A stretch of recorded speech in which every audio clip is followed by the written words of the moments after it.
واہ واہ واہ. ایمان یہ کہتا ہے میری جان ہے. اور اعلیٰ حضرت ایک اشعار ارشاد فرماتے ہیں،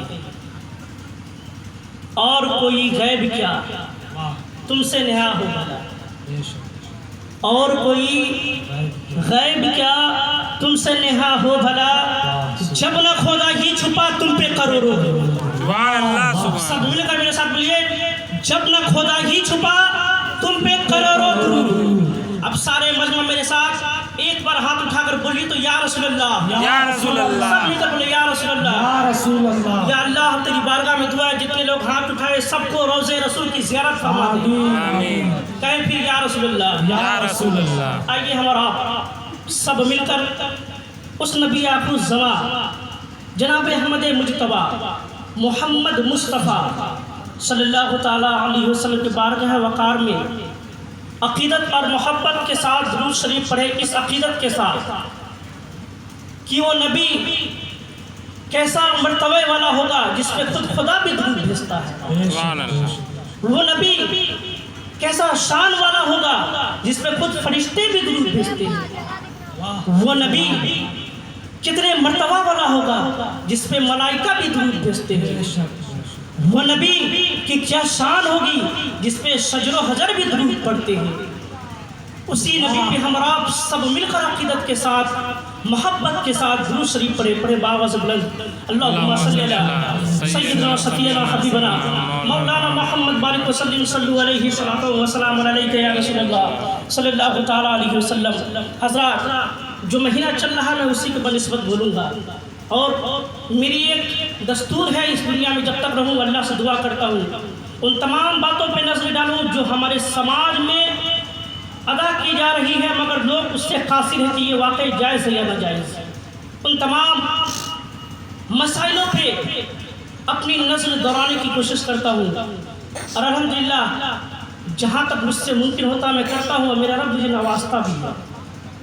میں نے جس آیت کریمہ کا تلاوت کرنے کا شرف حاصل کیا اور میں کی توجہ چاہوں گا بالکل سنیں.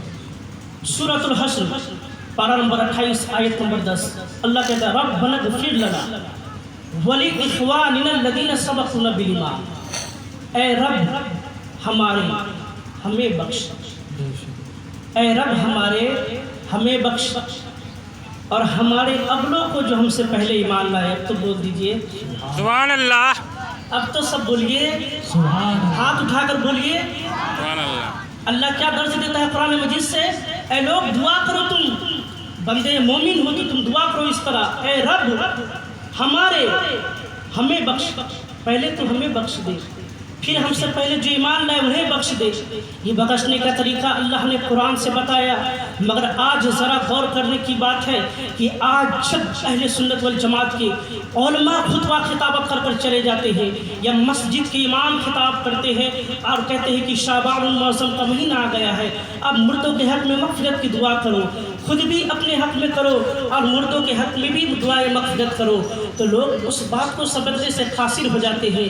مسلمانوں ذرا سماج کے اندر جھانک کر دیکھو تو کچھ لوگ کہتے ہیں یہ تمام باتیں خرافات ہیں، یہ تمام باتیں ناجائز و حرام ہیں، مگر رب کیا کہتا ہے سورۃ الحشر میں ربنا اغفر لنا ولاخواننا الذین سبقونا بالایمان.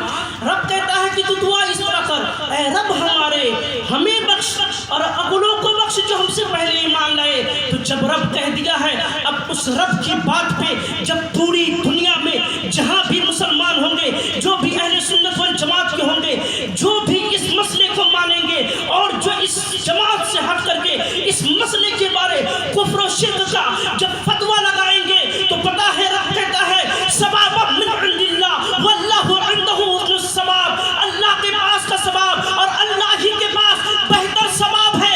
جب رب کہتا ہے اے لوگوں جب تم رہو تو دنیا میں جہاں بھی رہو تو اپنے رب سے گرزالاری کرتے رہو اور دعا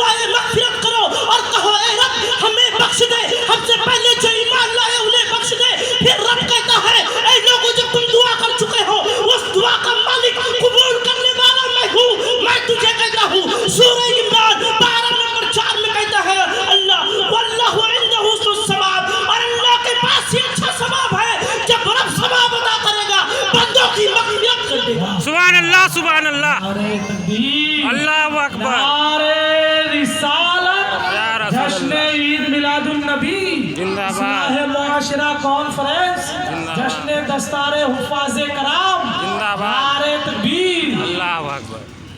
تو پتہ چلا کہ رب کہتا ہے مغفرت کی دعا کرو، اور جانتے ہیں ایسے لوگوں کے بارے رب کیا کہتا ہے؟ وقت نہیں تو میں عبارت بھی پڑھتا، اللہ کا بے شمار فضل ہے، میں غالباً 120-130 حدیث کا حافظ ہوں۔ اللہ کے رسول صلی اللہ علیہ وسلم ارشاد فرماتے ہیں، اس حدیث کے راوی حضرت ابو ہریرہ ہے، مسلم شریف جلد 2 صفحہ نمبر 378۔ میں عبارت نہیں صرف اس کا ترجمہ کرتا ہوں۔ آقا علیہ السلام، اس حدیث کے راوی یاد رہے حضرت ابو ہریرہ ہے، وہ ابو ہریرہ جو حدیثوں میں محدث ہے اور حدیثوں کے سب سے بڑے امام ہیں، وہ کہتے ہیں کہ آقا علیہ السلام ارشاد فرماتے ہیں کہ اللہ تبارک و تعالیٰ ارشاد فرماتا ہے، میں اپنے نیک بندوں کے لیے ایک ایسی چیز تیار کر رکھی ہے جسے کسی آنکھ نے نہیں دیکھا، جس کی خوبیوں کو کسی کانوں نے نہیں سنا، اور اس کی ماہیت کا خیال کسی مومنوں کے دل پہ نہ گزرا۔ وہ کون سی چیز ہے؟ تو آئیے اس کے بارے بھی جانتے ہیں، مگر میں چاہتا ہوں کہ اب بیدار ہو گئے ہیں تو بیداری کے عالم میں بھی ایک بار عقیدت کے ساتھ درود شریف پڑھیے اللہم صلی علی، سب مل کر پڑھیے میرے ساتھ، اللہم صلی علی سیدنا شفیعنا حبیبنا مولانا محمد بارک وسلم، صلو علیہ وسلم علیک یا رسول اللہ صلی اللہ علیہ وسلم۔ آقا علیہ السلام کیا فرماتے ہیں؟ نیک بندوں کے لیے اللہ تبارک تعالیٰ نے ایسی چیز تیار رکھی ہے مسلمانوں، قسم خدا سوچ کر دیکھو کہ جب بندہ نیک ہوگا تو اللہ کون سی چیز تیار رکھا ہے جسے کسی آنکھ نے کبھی نہیں دیکھی، جس کی خوبیوں کو کسی کانوں نے نہیں سماعت کی ہے، جس کی ماہیت کا کسی مسلمانوں کے دل پہ گزرا بھی نہیں ہوا، وہ ایسی چیز کیا ہے؟ تو سنیے قرآن مقدس پارہ نمبر 16 سورۃ الکہف صفحہ نمبر 3 میں اللہ کیا کہتا ہے؟ ان الذین آمنوا وعملوا الصالحات کانت لہم جنات الفردوس نزلا، بے شک تم میں جو ایمان لائے اچھا کام کرے اس کے لیے جنت الفردوس میں اعلیٰ مقام ہے۔ تو اب ذرا دیکھو اپنے اندر، آقا نے فرمایا اے لوگو، اللہ رب العزت کا اعلان ہے کہ میں اپنے نیک بندوں کے لیے ایک ایسی چیز تیار کر رکھی ہے جسے کسی آنکھ نے نہیں دیکھا، جس کی خوبیوں کو کسی کان نے نہیں سنا، جس کی ماہیت کا کسی مومنوں کے دل پہ گزارا نہیں ہوا، وہ ایسی چیز ہے کیا؟ تو وہ چیز ہے جنت الفردوس۔ اللہ نے جنت کو تیار کر رکھی ہے، وہ کس کے لیے؟ وہ نیک لوگوں کے لیے۔ وہ نیک لوگ ہیں کون؟ وہ وہی تو نیک لوگ ہیں جب وہ مسجدوں میں جاتے ہیں، نماز فرض ادا کرتے ہیں، نماز فرض ادا کرنے کے بعد جب وہ نفل نماز میں بیٹھتے ہیں، پھر وہ نفل نماز پڑھ کر تمام امت مسلمہ کے لیے دعائیں مغفرت کرتے نظر آتے ہیں اور کہتے ہیں اے رب تو مجھ سے راضی ہو جا، اے رب تو مجھ سے راضی ہو جا، اے رب تو مجھ سے راضی ہو جا، اے رب اپنے حبیب کے توکل سے، اس نماز نفل کے توکل سے امت مسلمہ کی مغفرت فرما دے۔ جب بندہ مومن یہ کہتا ہے تو پھر قرآن مقدسہ کی آیتیں گواہی دیتی ہیں، یغفر لمن یشاء ویعذب من یشاء واللہ غفور رحیم، جسے چاہے بخش دے، جسے چاہے عذاب کرے، واللہ غفور رحیم، اور اللہ بخشنے والا مہربان ہے۔ جب بندہ مومن دعائیں مغفرت کرتے رہیں گے، کہیں گے اے رب تو تمام امت مصطفیٰ کی مغفرت فرما دے، پھر رب کہتا ہے یغفر لمن یشاء ویعذب من یشاء واللہ غفور رحیم، جسے چاہوں بخش دوں، جس پہ چاہوں عذاب کروں، بخشنے والا تیرا رب مہربان ہے۔ سبحان اللہ، سبحان اللہ، نعرہ تکبیر، اللہ اکبر، نعرہ رسالت۔ یا رسول اللہ، مقرر نوجوان حضرت حافظ و قاری فخر الدین صاحب قبلہ، زندہ باد، نعرہ تکبیر، اللہ اکبر، نعرہ رسالت۔ یا رسول اللہ، شاعر اسلام جمال احمد حبیبی صاحب قبلہ، زندہ باد، جمالی احمد صاحب قبلہ۔ زندہ باد، لہٰذا تمام سامعین سے گزارش ہے کہ آپ بار بار زحمت نہ کریں اعلان کرنے کا، آپ بخوبی جانتے ہیں، لہٰذا آپ کھڑے ہو کر محفل پاک کو سن رہے ہیں، یہ عادت کے خلاف ہے۔ ادب کے دائرے میں بیٹھ کر آپ کے لیے جگہ خالی ہے، آپ جگہ بھی لے لیں، ورنہ ایک سے ایک شورا اعظام، خطبہ اعظام ابھی باقی ہے، انہیں کی خطابت اور ان کے نعتیہ کلام کو سماعت کرنی ہے، لہذا رضاکار سے گزارش ہے کہ آپ سامعین کو پنڈال کے سائے میں بیٹھائیں۔ آپریٹر مائک کی آواز کو کھولے، باکسر کی بھی آواز، ہارن کی بھی آواز کو کھولے۔ حضرات آپ نے سنا مغفرت کیا ہے، آپ نے سنا نیک کام کیا ہے. میں اس لیے موضوع لیا ہوں پروگرام کے حساب سے. اس کا نام ہے اصلاح معاشرہ کانفرنس. تو اصلاح تو ہونی چاہیے. جی جی بالکل. اگر یہی موقع میرا جو نبی ہوتا تو انشاءاللہ میں اس کے اوپر بھی بولتا. جس طرح کی محفل ہوتی ہے میں اسی طرح کی گفتگو کرنے کی کوشش کرتا ہوں. بالکل بالکل. اب سنیے منظور صاحب کی بات. یہاں میرے بغل میں میرے گارجین کی حیثیت رکھنے والے علامہ حبیب الرحمان صاحب کی بات توجہ چاہوں گا حضرت. اور ہمارے استاذ محترم ان کو غور سے دیکھیے. میرے استاذ علامہ اشرف القادری صاحب کی بات میرے استاذ ہیں. میں بہت خوش نصیب ہوں. میں خطابت کر رہا ہوں، میرے استاذ سن رہے ہیں. جی جی واہ. اللہ سے دعا ہے اور آپ لوگ بھی دعا کریں ہاتھ اٹھا کر کے اللہ رب العزت ایسے عالم دین کو سلامت رکھے. تو میں کہہ رہا تھا کہ مغفرت کی بات ہوئی، مگر جو لوگ دنیا میں رہ کر کے صرف یہ کہتے ہیں یا اللہ تم مجھ سے راضی ہو جائے، دنیا کی دولت تو مجھے نہیں چاہیے، تیری قربت تو چاہیے، دنیا کی کوئی عیش و آرام نہیں چاہیے، مگر بروز حشر ذلیل و رسوا ہونے سے تو بچا لے. اے رب مجھے دنیا میں تو مکان مت دینا مگر قبر کی اندھیری کوٹھی سے بچا لینا. اے رب تو مجھے دنیا میں غربت میں ہی رکھنا مگر بروز حشر نیک لوگوں کی صفوں میں شمار کر لینا. اب اس کے بارے قرآن کیا کہتا ہے؟ علماء کی توجہ چاہوں گا. 4 پارہ سورہ عمران میں اللہ کہتا ہے وَمَن يُرِدْ ثَوَابَ الدُّنْيَا نُؤْتِهِ مِنْهَا. اگر کوئی دنیا کا انعام مجھ سے چاہے گا، محمد صاحب اللہ، اگر کوئی دنیا کا انعام مجھ سے چاہے گا تو میں اس میں سے دوں گا. ذرا دیکھیں تو مسلمانوں کے علاوہ لوگ دنیا کا انعام چاہتے ہیں کہ نہیں؟ زمینیں ہیں یا نہیں؟ میرا رب کبھی وعدے سے نہیں مکرتا. اس کے پاس دولتیں ہیں یا نہیں؟ علامہ اشرف صاحب کی طرح ان کے پاس ہے نا دولت ہے نا، زمینیں بھی ہیں. پھر آگے رب کیا کہتا ہے وَمَن يُرِدْ ثَوَابَ الْآخِرَةِ نُؤْتِهِ مِنْهَا. اور جب کوئی آخرت کا انعام مجھ سے طلب کرے گا تو میں اس میں سے اسے دوں گا. اب تو بولیے سبحان اللہ. سب مل کر بولیے سبحان اللہ. ہاتھوں کو اٹھا کر بولیے سبحان اللہ. تو رب کیا کہتا ہے کہ جب کوئی بندہ مومن دنیا میں رہ کر کے جب کوئی کہے گا اے رب مجھے دنیا کا انعام نہیں چاہیے، مجھے آخرت کا انعام چاہیے، جب بندہ مومن اس طرح کی دعا کرنے لگے گا تو وہ بندہ مومن زمین پہ تو ضرور رہے گا مگر آقا کی حدیث سنو. آقا فرماتے ہیں بخاری شریف جلد 2 صفحہ نمبر 456 کی حدیث ہے، باب ذکر الملائکہ میں حدیث موجود ہے. عبارت ہی صرف ترجمہ کرتا ہوں. آقا ارشاد فرماتے ہیں اے ابو ہریرہ سن، جب اللہ رب العزت کسی بندے سے محبت کرتا ہے تو کہتا ہے فَيُنَادِي جِبْرَائِيلَ، جبرائیل یہاں آؤ. جب جبرائیل آتے ہیں رب کہتا ہے جبرائیل جانتا ہے میں زمین پہ رہنے والے فلاں بندے سے محبت کرتا ہوں، تو بھی اس سے محبت کر. جب جبرائیل کو یہ پیغام ملتا ہے جبرائیل آسمان میں جاتے ہیں، کہتے ہیں آسمان میں رہنے والے ملائکہ، اے میرے آسمان میں رہنے والے فرشتوں، اللہ کہتا ہے میں زمین پہ رہنے والے فلاں بندے سے محبت کرتا ہوں، تو بھی اس سے محبت کر. پھر اللہ کہتا ہے میں اس کی مقبولیت روح زمین پہ بٹھا دیتا ہوں. تو معاملہ کیا آیا؟ جب بندے مومن کہتا ہے وہ میں یُرِدْ ثَوَابَ الدُّنْيَا نُؤْتِهِ مِنْهَا، اے رب مجھے دنیا کی نہیں آخرت کا انعام چاہیے. تو رب کہتا ہے اے میرے بندے تجھے ایسا انعام دوں گا دنیا و آخرت میں کامیاب ہو. سبحان اللہ سبحان اللہ. نعرہ تکبیر، اللہ اکبر. نعرہ رسالت. یا رسول اللہ. حضرت حافظ و قاری فخر الدین صاحب قبلہ اصلاح معاشرہ کانفرنس و جشن دستار حفاظ کرام دارالعلوم گلشن رضا روزن پور. نعرہ تکبیر، نعرہ رسالت. لہذا تمام مہمان سامعین سے گزارش ہے کہ آپ بیٹھ جائیں، بار بار اعلان کرنے کا زحمت نہ دیں. اور رضاکار سے گزارش ہے کہ آپ باہر سے آئے مہمان کو آپ بیٹھائیں پنڈال کے سائے میں. لہذا کھڑے ہو کر سماعت نہ کریں، بیٹھ کر سماعت کریں گے تو سننے کا ثواب، بیٹھنے کا ثواب بھی آپ کو دیا جائے گا. آپ نے قرآن سے اتنی ساری باتیں سنی. کوئی بھی ایسا بندہ روح زمین پہ پیدا نہیں لیا ہے جو مسلک کے اہل سنت سے ٹکرائے اور وہ جیت حاصل کر سکے.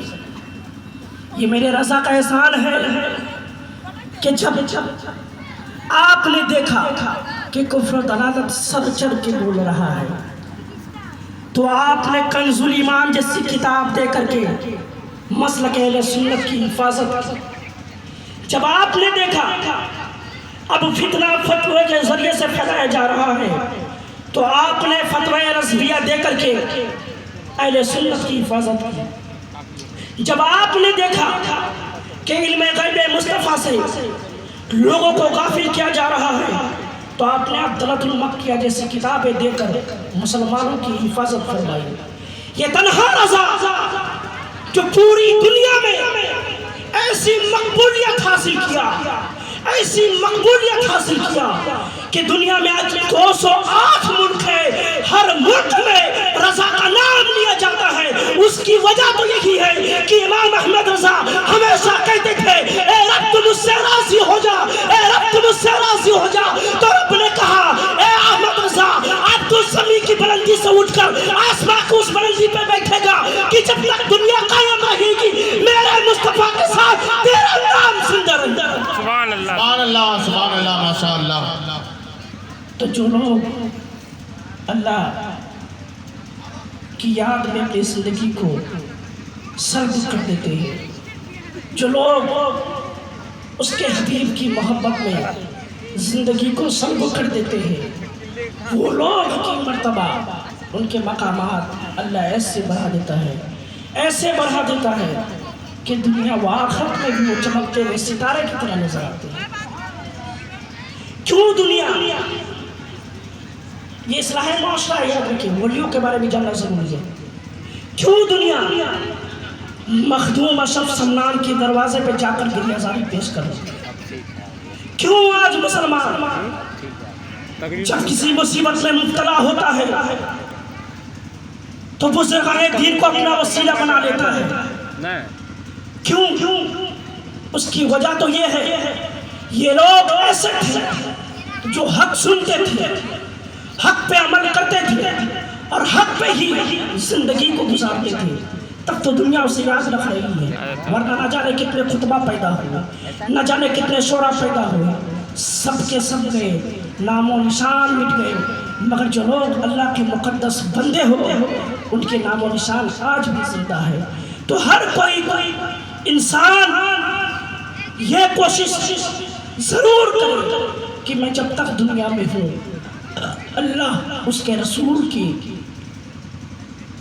راضی ہونے کی گریہ زاری کروں گا، اللہ اس کے رسول کے قول پہ اپنی زندگی گزاروں گا، اللہ اس کے رسول کی ہر بات جو بات قرآن و حدیث سے ملتی ہے وہ تمام باتوں پہ میں عمل کروں گا۔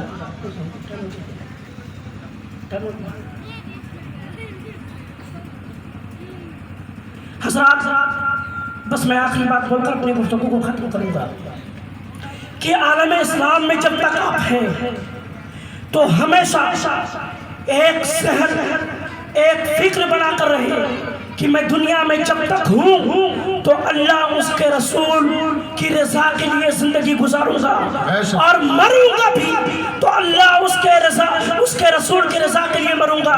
جب دنیا میں مسلمان اپنا یہ مشغلہ بنا لے گا کہ اللہ کی رضا کے لیے جیوں گا، اللہ کی رضا کے لیے مروں گا، اللہ کی رضا کے لیے ہی دنیا میں ہر سانس لوں گا، اس کے رسول سے سچی محبت کروں گا، تب جا کر کے اللہ اس کے مقام کو ایسے بڑھائے گا کہ دنیا و آخرت میں بھی وہ کامیاب نظر آئے گا۔ سبحان اللہ، نعرہ تکبیر، نعرہ رسالت۔ حضرت حافظ و قاری فخر الدین صاحب قبلہ دارالعلوم گلشن رضا روزت پور اصلاح معاشرہ کانفرنس بموقع جشن دستار حفاظ کرام۔ حضرات اب میں اپنی گفتگو کو کیونکہ صدر جلسہ کی طرف سے اشارہ ملا کہ وقت گفتگو کو ختم کروں تو میں نے ایک آیت پڑھی تھی، اللہ کی سرتابہ قدم شان ہے یہ، انسان ہی انسان و انسان ہے یہ۔ قرآن تو ایمان بتاتا ہے انہیں، ایمان یہ کہتا ہے میری جان ہے یہ۔ آیت پڑھ کے ترجمہ کر کے گفتگو ختم کرتا ہوں۔ 5واں پارہ سورۃ النساء، اللہ کہتا ہے فَلَا وَرَبِّكَ لَا يُؤْمِنُونَ حَتَّى يُحَكِّمُوكَ فِيمَا شَجَرَ بَيْنَهُمْ۔ اللہ کہتا ہے تمہارے رب کی قسم ہے محبوب اور تمہارے رب کی قسم اے محبوب اس وقت تک کوئی کامل مسلمان نہیں ہوگا جب تک کہ اپنے آپس کے جھگڑوں میں تمہیں اپنا حاکم نہ مان لے. تو لڑائی کس بات کی ہے؟ کوئی کہتا ہے نبی کو علم غیب ہے، کوئی کہتا نبی کو نہیں ہے، کوئی کہتا ہے برائے سال ثواب کرنا جائز ہے، کوئی کہتا ہے نہیں ناجائز ہے، کوئی کہتا ہے کہ اللہ ہر شے پہ قادر ہے مگر اللہ ہر عیب سے پاک ہے، تو کوئی اللہ کو جھوٹ پہ بھی قادر کہتا ہے. تو مسلمان ہوگا کیسے؟ تو اللہ کہتا ہے تمہارے رب کی قسم ہے محبوب اس وقت تک کوئی کامل مسلمان نہیں ہوگا جب تک اپنے آپس کے جھگڑوں میں تمہیں اپنا حاکم نہ مانے. آقا علیہ السلام ارشاد فرماتے ہیں اللہ نے مجھے علم غیب عطا کی ہے، اللہ ہر عیب سے پاک ہے، اللہ ہر شے پہ قادر ہے. ہمیں آپ سب کو نعرہ رسالت شار اسلام حضرت حافظ و قاری مجاہد صاحب قبلہ، حضرت حافظ و قاری مجاہد صاحب قبلہ، نعرہ تکبیر، نعرہ رسالت. تو مسئلہ صاف ہو گیا. اللہ کے رسول فرماتے ہیں مجھے علم غیب ہے، اللہ ہر عیب سے پاک ہے، اللہ ہر شے پہ قادر ہے، جو جیسا کرے گا مرنے کے بعد ویسا ہی پڑے گا. تو مسئلہ صاف ہو گیا کہ جو لوگ نبی کی اس بات پہ عمل کریں گے وہی لوگ مسلمان کہلائیں گے، جو اس سے دور ہوئے وہ مومن نہیں ہوں گے. قرآن کہتا ہے وَمِنَ النَّاسِ مَن يَقُولُ آمَنَّا بِاللَّهِ وَبِالْيَوْمِ الْآخِرِ. کچھ لوگ کہیں گے ہم ایمان لائے اللہ پہ، وَبِالْيَوْمِ الْآخِرِ ہم اللہ پہ ایمان لائے، وَبِالْيَوْمِ الْآخِرِ یوم آخرت پہ ایمان لائے. مگر اب کہے گا وَمَا هُمْ بِمُؤْمِنِينَ وہ مومن نہیں ہو سکتے. رسول کے قول سے پھر گیا تو وہ مومن نہیں ہو سکتا. بس میں اپنی گفتگو کو اسی چند جملے کے ساتھ ختم کرتا ہوں. آئیے ہمارا سب مل کر اللہ کی بارگاہ میں توبہ استغفار پڑھیں استغفر اللہ ربی من کل ذنب واتوب الیہ لا الہ الا اللہ محمد رسول اللہ. السلام علیکم ورحمۃ اللہ وبرکاتہ. وعلیکم السلام ورحمۃ اللہ تعالی.